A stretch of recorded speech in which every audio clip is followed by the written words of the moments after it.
So, a few days ago, the Halo Infinite gameplay demo was released, and I got a lot of things to say about it. So, skip an introduction.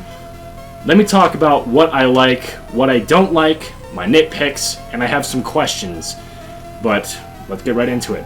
First of all, the thing that I like about this gameplay trailer. Number one, I like that we're on a Halo ring. It's been... The last time we were on a Halo ring in Halo was Halo 3. So it's long overdue. I like how it goes back to a little more of a Combat Evolved style, you know, when you first step out onto the Halo ring in Combat Evolved. So I really like that. That's something that always I should have felt made more of a comeback in modern Halo games. I do like the open world aspect. To me, I thought it would make sense for Halo to at least there would be an open world Halo game at some point. I mean, the first game really encouraged the open-ended level design, and I was like, man, you know, if they work it properly, they could just have a complete game that is just open world. So it makes sense to me. I have a few things about that, you know, I'll get to those later though. Enemy AI looks so much better. We see elites roll around, and brutes are very aggressive like they should be. Grunts are, you know, the cannon fodder, and jackals are still the very defensive enemies. But everything looks better. Like, elites are rolling around, which is something that they don't do that much in Halo 4 and 5. So, I really hope the AI is fun to fight, because I just don't find them fun in Halo 4 and 5. So hopefully they are a lot more fun to fight in Halo Infinite. Let's see here. Music. The music does sound closer to that old Halo style. Now, here's the thing that a lot of people, I don't think, understand when they hear someone say the soundtracks for Halo 4 and 5 don't sound like Halo. It's not that they want the same songs recycled over and over and over again, but what they want is they want that Celtic sort of Russian Orthodox style of music that Halo was known for. They want new melodies with that sort of style. So that's why, you know, when people always say like, oh, you just want rehashed music? No. I mean, it would be nice to hear something familiar, and it's nice to hear that awesome Halo theme in there, you know, with it's a little bit different, but it works for me. It sounds good enough so far. We haven't heard the whole version, but you know, we'll see when release comes around. I really liked Chief's armor. It looked really good. This is what Chief should have looked like in Halo 4 and 5. It's a good evolution of that classic art style. Halo Wars 2, if Halo 4 and 5 looked like Halo Wars 2, I probably wouldn't give those games so much flack. But one other thing is minimal dialogue. Now, this is just in the demo, but one of the things that drove me insane about 4 and 5, and even some of the other games, somebody is always talking to you. Or when Halo and Halo 4, Cortana's always talking to you. In between gameplay segments, somebody is talking to you, and that completely destroys any world building when you're just trying to take in the scenery and some bitch just keeps opening her mouth.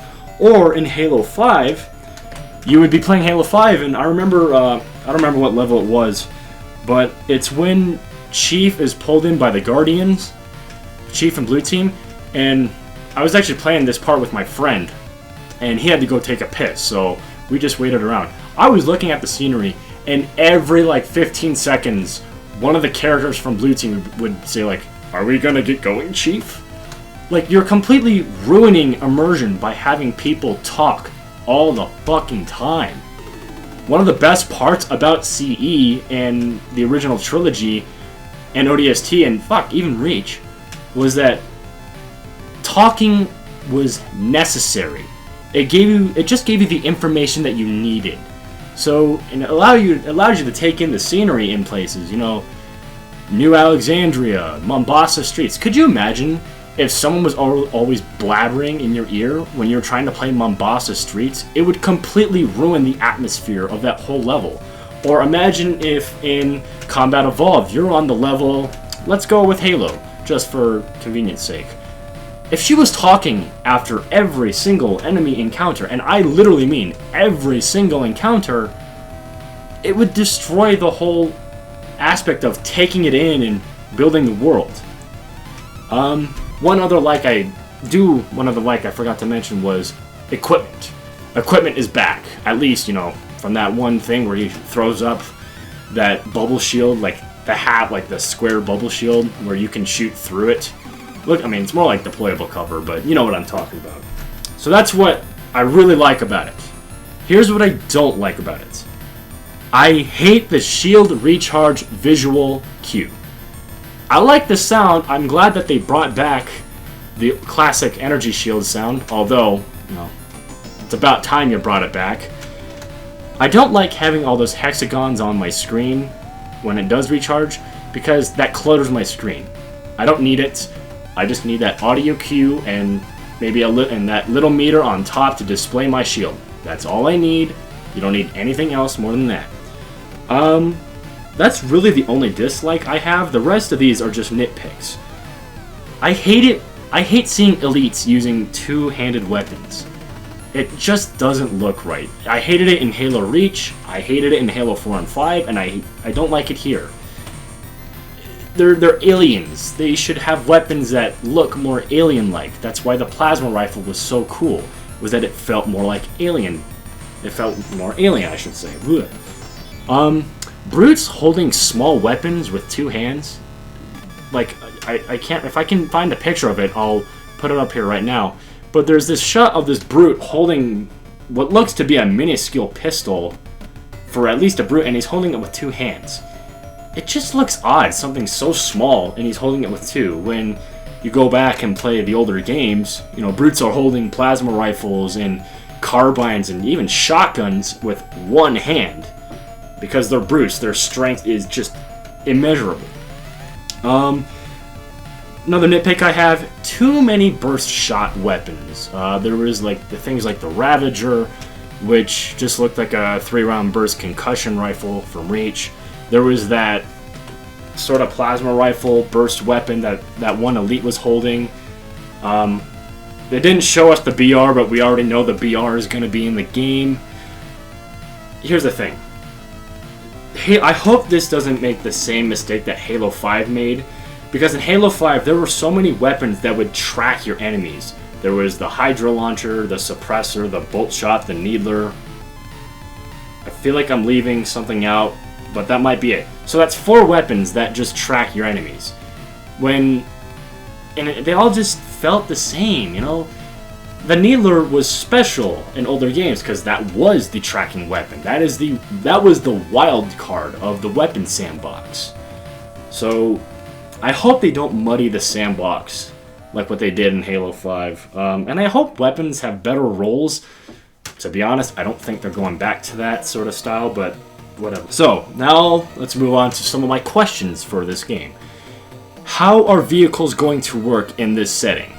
So, perfect example, right at the very start of the demo, Chief goes and gets into that Warthog, and as soon as he hits the base, he has to ditch it immediately because there's nobody in the gunner seat. So if you're playing the game solo, how long until you're going to have Marines on the gunner seat so you can stay in that Warthog? Halo 4 makes the same mistake on the second level, where you go through that linear section and then it opens up, but if you're playing solo, nobody's going to be shooting the machine gun. So it completely defeats the purpose of even having the Warthog in that section. I hope that vehicle usage is a lot better in Halo Infinite, because I felt that was some of the parts that 343 has really struggled with. Vehicle sections in Halo 4 and 5, as a whole, there are some good ones, but as a whole, they don't feel special. They don't feel as cool as they should have, or as impactful. Sections that did work in those games were in the when you're in the Mantis and those really open sections, the Broadsword. Trying to think of some for Halo 5. It's been forever since I've really like dissected that game. Maybe I'll have to do that sometime. But I'm sure if I find it, I'm sure I could find one good vehicle section in Halo 5. Anyways, how is respawning, dying, and dying gonna work? Is it gonna be something like, you know, Far Cry, where if you die while raiding a base, you're just gonna respawn, you know, 50 feet away from it? I hope that's not what it is, because that just, I don't know, it doesn't feel as punishing. Now, it doesn't need to be super punishing, but I want it to feel like there is something at stake, and if I die, you know, I don't want to just have a slap on the wrist. It should be like, well, you fucked up, do it again. Let's see here. Are we gonna see any spiked weapons, like the Spiker or the Brute Shot? Now, I know on the Ravager, it's got that blade on it that resembles the Spiker, but I like the spiked weapons because it really characterizes the Brutes as being these savage, ape-like beasts that will use this most, you know, the weapons that look like, that would just do the most damage. I can't fucking talk right now, it's fucking 4 in the morning. Are the Banished gonna be established? Do I have to play Halo Wars 2 to understand this story? Because, I mean, Halo is my favorite series of all time, but I did not play Halo Wars 2. I skipped it. So are we gonna... I think they learned their lesson from Halo 5, but I still need to ask, is this, you know, they say this is gonna be meant for new players and old-time fans, but, you know, I just have to ask that question. This one I really don't want to ask, but are we gonna see Prometheans? I really hope we don't. And if we are gonna see Prometheans, make them fun to fight. You know, I can't tell everything I would do right now to make Prometheans more fun to fight. Maybe I'll make a video on that sometime, but personally, I don't want them in the game. But you didn't hear that from me. Flood. Are the Flood gonna be in the game? It's pretty much the general consensus in the Halo community that the Flood is making a comeback. It makes sense. We're on a Halo ring. It makes total sense. I hope we do. I hope we get to see the Flood again. And man, I hope they're grotesque and gruesome, and it brings Halo back to an M rating. And now, last question. How is theater mode gonna work in campaign? For the last 2 mainline games, Halo 4 and 5, theater mode support for campaign has been absent. For whatever reason, they took it out, and I don't really like that. I always like seeing the cinematic shots of gameplay for, you know, when you fight the Scarabs in Halo 3, you can make really cool cinematic shots with theater mode. And same thing with Reach and ODST. But is it gonna like load up the whole map? Are we gonna be able to see the whole map just in theater mode? Is it gonna load in different sections? I don't know. Is theater mode even gonna work for campaign? I don't know. The grappling hook looks cool. It sounds cool in theory, but is it also going to affect multiplayer? Because I don't want to... That's going to completely fuck up multiplayer if the grappling hook is in it. Or if you are going to have it in it, at least have a mode, for Christ's sake, where we don't have a grappling hook. I can already see it right now, where you're running to get a weapon, and, you know, either your enemy or your teammate brings it, you know, grapples onto you and pulls you back and kills you. I can already see that, and that would just piss me off. How is the difficulty gonna work here? Is it gonna be a, you know, just one difficulty where, you know, it starts off slow and then really picks up pace?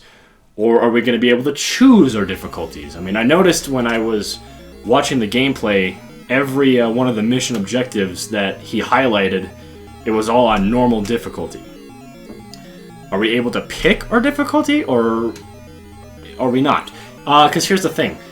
Most of the time when I play Halo, like 95% of the time, I'm playing on Legendary difficulty.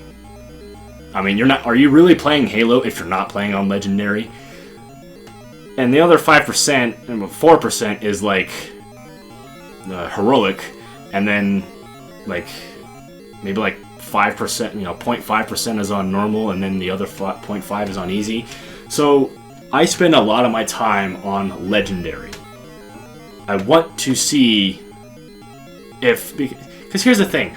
With a lot of open world games, I feel that difficulty is something that they struggle with. Not all, but there are definitely sections. I remember I played, Grand Theft Auto 5 when that first came out, and there were some sections in there that were just like unreasonably hard. In fact, that goes for a lot of the Grand Theft Auto games. Are we gonna see any linear levels in here? Because I do prefer open-ended games rather than straight-up open world.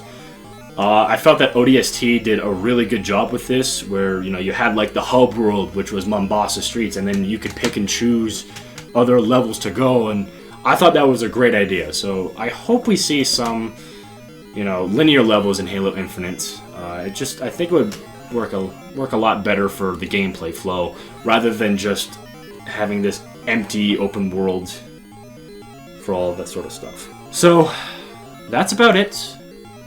Overall, I'm excited for Halo Infinite.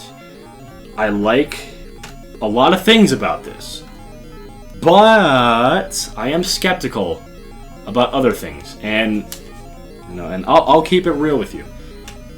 I am not a big fan of Halo 4 and 5. In fact, I downright fucking hate Halo 5. It's not the worst game ever made. There's a tagline for it, but I hope that 343 really comes around with Halo Infinite, because Halo 4 and 5 just did not feel like Halo at all for me. They felt like other games, other franchises. So I hope that this one I hope with this one, they can add in the cool stuff, but still make it feel and play like Halo. That's all I gotta say,